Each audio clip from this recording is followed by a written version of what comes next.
नकते मक्की बोन नहीं देनी, भाजपा JNK से रोन नहीं देनी। भाजपा की विदाई होते हुए दिखाई देगी, बीजेपी के लोगों को JNK से भगा के दिखाएंगे।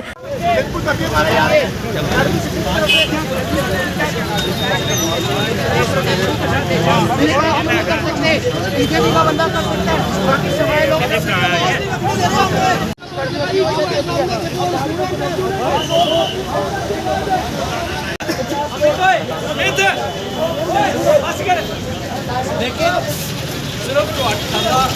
पीसफुल तरीके से जब इनके लोग आपके उधर प्रेस क्लब में धारा 144 की जगह प्रोटेस्ट कराते हैं तो कोई दिक्कत नहीं। जिस जगह धारा 144 ही नहीं लगी हुई वहाँ प्रोटेस्ट करो, तो वहाँ पे क्या प्रोटेस्ट करने से रोका जा रहा है? और आगे से क्या जवाब मिलता है? ऊपर से आदेश है। तो आदेश किसका है? रविंदर रैना जी का है, LG का है, पुलिस इंस्पेक्टर का है? किसका आदेश है? हमारे को ये चीज़ बताया जाए। अब क्या ये लोग हमारे जम्मू कश्मीर को कंट्रोल करेंगे, जिन्होंने रियासत हमारी जम्मू कश्मीर की तोड़ दी, जिन्होंने टोल के ऊपर लगा दिया?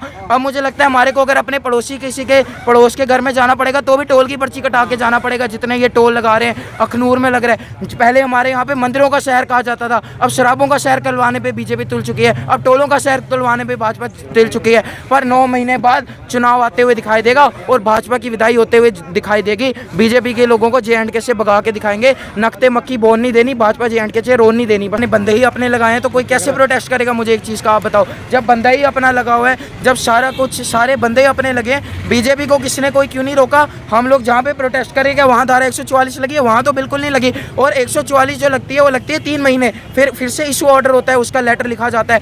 ये 1.5 साल से कैसे चला रहे हैं? एक ही जो 3 महीने में ये होता है, कोई बोलने वाला ही नहीं। जब लोग नहीं बोलेंगे 40-50 के, हमारे जैसे 18 वर्षीय लोगों को ही आगे आना पड़ेगा। जैसे भगत सिंह जी ने जवानी में उनकी आवाज़ उठाई थी, वैसे यहाँ पे जो हमारे लोग खड़े हैं ये भी भगत सिंह जी। आप देखो कितना बंदा यहाँ पे आया हुआ है। तो बीजेपी के लोग जो हैं केवल हमारे लोगों से डर चुके हैं और अभी हम महाराजा हरि सिंह जी पार्क में जाने वाले हैं और बीजेपी के खिलाफ पुरजोर तरीके से हम प्रोटेस्ट करेंगे। क्यों नहीं डर गए? ये डरते तो हर व्यक्ति से हैं, इनको पता है जहां भाजपा का नुकसान होगा। मेरे को तो ये डर है कि कल को पता नहीं क्या करे, मेरे को हाउस अरेस्ट ना कर दे बोल के कि हमारे को कोई प्रूफ मिले, पता नहीं क्या है। जैसे बीजेपी डरी हुई है, मेरे पिता को 1.5 साल हाउस अरेस्ट रखा, हमारे नेताओं को 1.5 साल हाउस अरेस्ट रखा।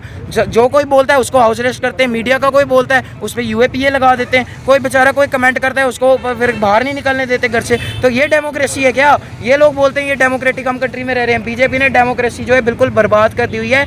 JNK के अंदर बस अब वही है, बीजेपी जो मर्जी बोले। जब जम्मू कश्मीर में आप बताओ कोई MLA ही नहीं है तो ये MLA हाउस लेके कैसे बैठे हुए हैं? मेरे को ये चीज़ कोई बता दे। कितना पैसा लोगों का इनकी जेब में खर्च हो रहा है? इतने में डेली वेजर पक्का नहीं हो सकता, इतने में बाकी लोग पक्के नहीं हो सकते जो बेचारे प्रोटेस्ट पे बैठे हुए हैं। एपटेक का पेपर करवाते हैं, एपटेक को हटाने में क्यों इन लोगों को दिक्कत है? इसीलिए दिक्कत है क्योंकि बीजेपी के लीडरों को 70% कमीशन एपटेक के उससे जाता है। नए साल का तोहफा एक इन्होंने दिया, रिटर्न गिफ्ट भी तो मिलता है। रिटर्न गिफ्ट जम्मू कश्मीर की जनता भी देगी। अभी लोकसभा का चुनाव है, उसके बाद MLA का चुनाव है, हर जगह बीजेपी को जीरो करके भेजेगी। तो हम भी तो एक रिटर्न गिफ्ट इन लोगों को देंगे, जो ये हमको देंगे हम वही इन लोगों को लौटा कर देंगे।